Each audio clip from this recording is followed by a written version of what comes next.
All right, welcome to the Comic Book Shop of Doom here on awesomestreaming.com. We got some really sad, messed up news. This is Wednesday, October 27th, 2021. Ring of Honor releases every wrestler on their roster. Now, excuse me, I read there's a couple articles on this, so it's not entirely true. But what they're doing is everybody that their deals up at the end of the year are going to be done. And then some people, their deals are good until May or June of next year. They're going to keep paying them. They're going to use them on a couple of shows. But overall, this is bad because what are you going to do? How do you run a company where the main focus is wrestling and you're getting rid of the guys that do the wrestling? It doesn't make sense. So to me, Sinclair Broadcasting is either throwing in the towel on this and they're not really admitting it that they're going to shut the company down, or it's a subtle little signal to get somebody to try to buy it, like Vince McMahon, Tony Khan, or Impact Wrestling. And what are you buying if they released everybody? Probably you're just going to get the trademarks and the videotape library. And this has been coming for a long time. If you go on Wikipedia and you look up their roster, their current roster up until today, it's the shits. And that roster, and I'll give them props for they paid everybody during the pandemic when they didn't run shows. So everybody in this company that was signed to deal to them got basically a year's worth of pay to sit home. But, run bad. They never had a national TV show.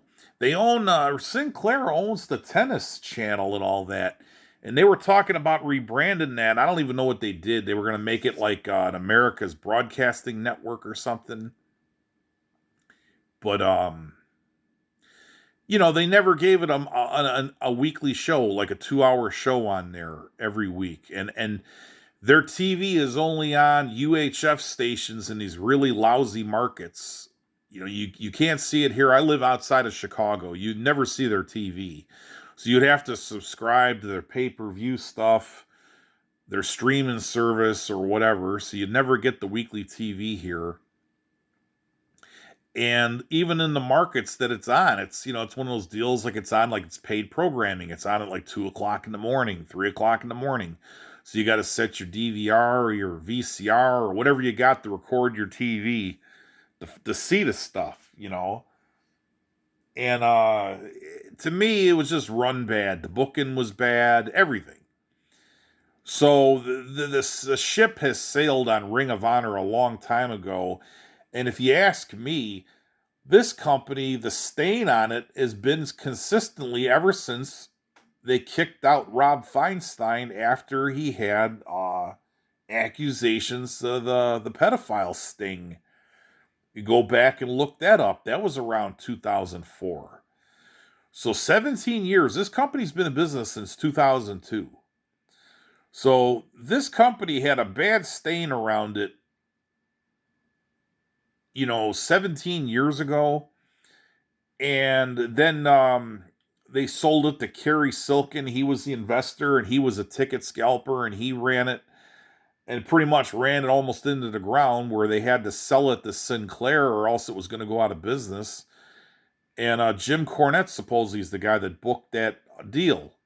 He called up Gary Juster, who he knew from the Crockett days, and he was an executive with Sinclair, and he talked them into buying the company. And then they never did nothing with it. So you get basically this was like a low-budget Turner operation. And the other thing I think killed it was when Tony Khan and AEW came along. They took everybody on their roster that would have been there and used them, and they had more money. And they have a national TV deal and pay-per-views and everything, And so they basically, and everybody rated the place. They rated their talent. Most of the WWE's main eventers are from here, from like a generation ago. So they never were able to consistently keep up, replacing guys. And the talent roster they got was the shits, in my opinion. And everything in this video is my opinion. So, if you don't like it, Put it in the comments. I don't care, but this is just my take on it. But I think Ring of Honor is dead and looking to get sold. And if you buy the company, if they get rid of everybody, you got to renegotiate their deals. Yeah, you're going to see a lot of guys working for these guys go away and never to be seen again. They're going to be working indies. A few guys will get picked up. But there's a lot of stuff like Jay Lethal's got some accusations about harassing women, and he's probably one of their top stars. Um, Michael Elgin was with the company up until recently, and he had accusations of harassing women. So there's a lot of stink on this company, but WWE could use the tape library, and if AEW bought it, they could use Ring of Honor. I would if I bought it and I was AEW, I would keep it open as a developmental company just to give these guys experience. You could use all those guys they got, and I would take some of the wrestlers, but I wouldn't take everybody. But I can't see WWE taking this over. They had the chance to take Impact a couple of years ago when it was real cheap, and they didn't do it.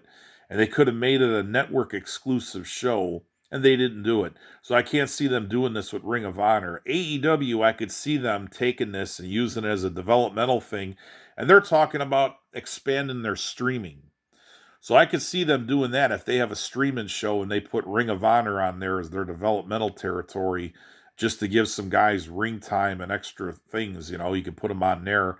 And you could even run this on a shoestring as a studio wrestling show. You don't even have to tour with this. Just as long as you got TV product. I don't know what's going to happen. I think it's a shame that all these companies are going to go out of business now. MLW just released 3 guys today too. So you can't tell me that this is a coincidence. I think there was too many companies going, taking the guys, and they're not making enough money. So there's multiple reasons why this failed. And they limped along from 2002 up until now, and they said they're coming back next year. It's going to be reimagined. I can't see that happening, but we'll see. Everybody have a good day.